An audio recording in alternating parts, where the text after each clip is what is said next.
પાટણના સાંતલપુર પંથકમાં પૂરના પ્રકોપે હાહાકાર મચાવ્યો છે। ખેતરો પાણીમાં ગરકાવ થયા છે। ખેડૂતોની મહેનત પાણીમાં વહી ગઈ છે। મોટા પ્રમાણમાં ઊભો પાક નષ્ટ થયો છે તો જમીન ધોવાઈ ગઈ છે। રવિ સિઝન માટે પણ ખેતરો અનુકૂળ રહ્યા નથી। ત્યારે ન્યૂઝ 18ની ટીમે પંથકમાં જઈ સ્થિતિનો ચિતાર મેળવ્યો। પૂરના પ્રકોપે પંથકમાં ભારે વિનાશ વેર્યો છે। પૂરમાં પાયમાલ થઈ ગયેલા ખેડૂતોની આ વીતી સાંભળીને તમે પણ ધ્રુજી જશો। જાર બધું અત્યારે બધું પાણીમાં બૂટ પડ્યો છે અને સર્વે કરવાની કોઈ જરૂર નથી। કોમ્પ્યુટરમાં જોઈ લે કે આખા પાઇપ બધું પાણી ભરે છે બીજો ખેતરના બંધ તૂટેલ પડે આવર હવાર, તો એ નુકસાની મોટી ખેડૂતોને માઠ સુધાર્યા હતા। કોમ્પ્યુટર પાવડે હકાવી અને વળી એની દશા આવી એટલે ખેડૂતોને અત્યારે પેમાલી છે। લીમગામડાના ખેડૂતો હાલ પાયમાલ થઈ ગયા છે। માલધારીઓ અને ખેડૂતો પાયમાલ, બહુ નુકસાન છે મોટું। આખા સાંતલપુર તાલુકામાં છે પણ લીમગામડામાં બહુ નુકસાન છે મોટું। બરાબર, ખેડૂતોને 100% સહાય આપે એવી સરકાર શ્રીને મારી નમ્ર વિનંતી છે। પાણી વરાપે મગસર મહિનામાં પોહ મહિનામાં, એટલે રવિ સિઝને પણ લઈ શકશે નહીં। એટલે ખેડૂતને આ વર્ષ થયેલ છે ટાઢો દુષ્કાળ। ઓલો નવર હે તો ઓલો દુષ્કાળ, આ ઠંડો દુષ્કાળ, અતિવૃષ્ટિ। એટલે આવા ટાઈમે જો કાંઈ સરકાર સહયોગ કરશે તો જ ખેડૂત જીવી શકશે, ને કે ખેડૂતને જીવવું અત્યારે મુશ્કેલ છે। ટ્રેક્ટરના કમસે કમ 30,000 થી 35,000 રૂપિયા ખર્ચો થાય વાવેતર કરો। તમે અડદ વાવો, એરંડા વાવો કે બીટી કપા વાવો કે ગવાર વાવો, આ બધો જ પાક અમે ઊભો તૈયાર કરીને રાખ્યો તો ઉપરથી વરસાદ પડ્યો એટલે બધો જ પાક રહ્યો એ નિષ્ફળ ગયો। ને જેમ 2017માં જેમ પૂર આવ્યું હતું પાણીનું, એવી સ્થિતિ આજે ધોવાણ વધારે છે જમીન કે 4 થી 5 વર્ષ તો આ જમીન ધોવાણ થઈ ગઈ, કાંઈ મોલ જ ઉગશે નહીં। ખેડૂતોનું કહેવું છે કે 1 હેક્ટરે 25,000 થી 50,000 રૂપિયાનો ખર્ચ કરીને ઊભો કરેલો પાક પૂરના કારણે એક ક્ષણમાં નષ્ટ થયો છે। પશુપાલકો પણ કફોડી હાલતમાં છે। ઘાસચારો પૂરમાં તણાઈ ગયો છે। પશુઓ ભૂખ્યા છે અને દૂધ ઉત્પાદનમાં 30 થી 35% ઘટાડો આવ્યો છે। 30 થી 35% જેવું તો હાવ ઘટી જ ગયું છે દૂધ। જે 350 કે 400 જેવું હતું એની જગ્યાએ 250 થી 300 જેવું જ આવે છે દૂધ। એટલે વરસાદના હિસાબે પશુપાલકોને ચારો ચરે ઊંચાઈ નથી। ખેતરમાં જે બધું ચારો વાયો તો એ વરસાદના હિસાબે હાવ નષ્ટ થઈ ગયો છે ને આમ હળી ગયો છે પાણી ભરી રહ્યો એના હિસાબે। એટલે અત્યારે ખેડૂતોને તો કોઈ ઘાસચારો ખવડાવ્યું કોઈ રહ્યું જ નથી। પાણી ભરું ચા જવાય એમ નહીં। કેટલા વાગે નીકળ્યા હતા ઘરેથી 9 વાગે ચા ના મળો, ચા જવાય જ નહીં થિયેટરમાં પાણી ભરો। હવે રખડીને જાશો પાછો, કોઈ ગામમાંથી આવશે 2 ટોપલા જ નાખશો।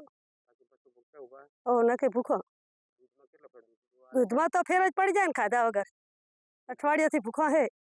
સાંતલપુર તાલુકામાં પૂરને કારણે ખેડૂતોના તો હાલ બેલ થયા છે, પરંતુ ઘાસચારો ન હોવાના કારણે પશુઓ પણ ક્યાંક ભૂખ્યા વાળામાં જ પૂરવાની સ્થિતિનું નિર્માણ થયું। દ્રશ્યો બતાવીશ।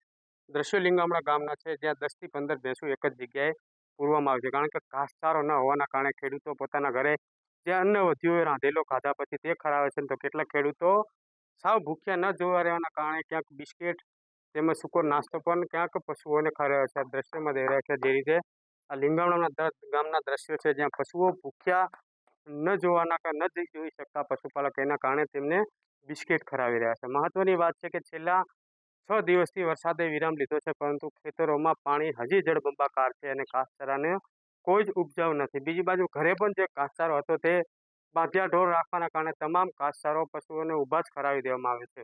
મહત્વની વાત છે કે છેલ્લા 3 દિવસથી કેટલાક પશુઓ ઘાસ ન હોવાના કારણે ભૂખ્યા છે, તેના કારણે દોવા પણ નથી આવતા, એટલે કે દૂધમાં ઉત્પાદનમાં પણ ક્યાંક પશુપાલકોને નુકસાન જઈ રહ્યું છે। મહત્વની વાત છે કે હાલની સ્થિતિએ ખેડૂતોની સાથે સાથે પશુપાલકોની સ્થિતિ પણ દયનીય જોવા મળે છે। પશુઓ ભૂખ્યા અને ભૂખ્યા પોતાના વાળામાં જ પૂરી દીધા છે। એટલે કે સરકાર એક બાજુ ખેડૂતોનો સર્વે કરી સહાય તો આપે, પરંતુ બીજી બાજુ સૌથી મહત્વની વાત છે કે તાત્કાલિક એટલે કે યુદ્ધના ધોરણે સૌથી પહેલા આ વિસ્તારમાં સાંતલપુર સમગ્ર પંથકમાં પશુઓ માટે ઘાસચારાની જો વ્યવસ્થા કરવામાં આવે તો પશુઓનું નિર્વાહ થઈ શકે, નહીંતર પશુઓ ભૂખ્યા અને તરસ્યા આ જ રીતે પશુપાલકોની નજર સામે ઊભા છે અને પશુપાલકો આમ દયનીય દશામાં મુકાયેલા જોવા મળી રહ્યા છે।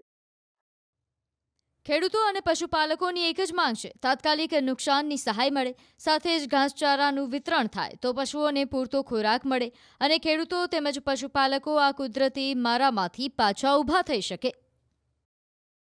સાંતલપુર પંથકમાં સતત 36 કલાક વરસાદના કારણે પૂર જેવી સ્થિતિનું નિર્માણ થયું છે અને આ વિસ્તારના ખેડૂતો ક્યાંક પાયમાલ થઈ ગયા છે તેવા દ્રશ્યો સામે આવે છે. દ્રશ્યો હું તમને બતાવીશ. દ્રશ્યો હાલ જે દેખાય છે તે સાંતલપુરના મુખ્ય મથક વારાઈથી 3 કિલોમીટર જે આવેલું છે લીંગામણા ગામના. આ લીંગામણા ગામના દ્રશ્યો છે અને આ લીંગામણા ગામના ખેડૂતો પોતાની આ વીટી ન્યૂઝ 18ને જણાવી રહ્યા છે કે ખરીફ પાકમાં જે આશાઓ સાથે ખર્ચાઓ કર્યા હતા, હેક્ટર દીઠ 25,000 કે બીજા વાવેતરમાં જે રીતે બિયારણ હોય તે પ્રમાણે 50,000 સુધીના ખર્ચા કર્યા હતા, પરંતુ જ્યારે પાક તૈયાર થઈ ગયો, ખેડૂતોને આશા બંધાઈ કે ખરીફ સિઝન ક્યાંક સારી આવશે તો રવિ સિઝનમાં ખેડૂતો પાક વાવણી કરી શકશે, પરંતુ અચાનક કુદરતી આકાશી આફત એ હદે આવી કે આ વિસ્તારના ખેતરો જળબંબાકાર થઈ ગયા છે. વરસાદને વિરામ લીધાને આજ 7મો દિવસ છે, પરંતુ હજી પણ અત્યારે જે ઊભા છે તે આપણે ઊંચાળો ખેતર છે તો પણ અહીંયા ઢીચણ ઉપર પાણી ભરાયેલા છે, એટલે કે જ્યારે અંદર જઈએ તો ગળાડૂબ પાણી હાલની સ્થિતિએ ખેતરમાં ઊભા છે. આ વિસ્તારમાં ખેડૂતોએ ખરીફ પાકમાં અડદ, ગવાર, તુવર સહિત કઠોળના પાકો વાવેતર કર્યા હતા, તેમજ એરંડા, દિવેલા સહિતનો પણ આ વિસ્તારમાં વાવેતર થયો હતો, પરંતુ આકાશી આફતે ખેડૂતોની તમામ આશાઓ પર પાણી ફેરવી દીધો છે અને હવે ખેડૂતોનો એક જ સહારો વધ્યો છે, સરકાર.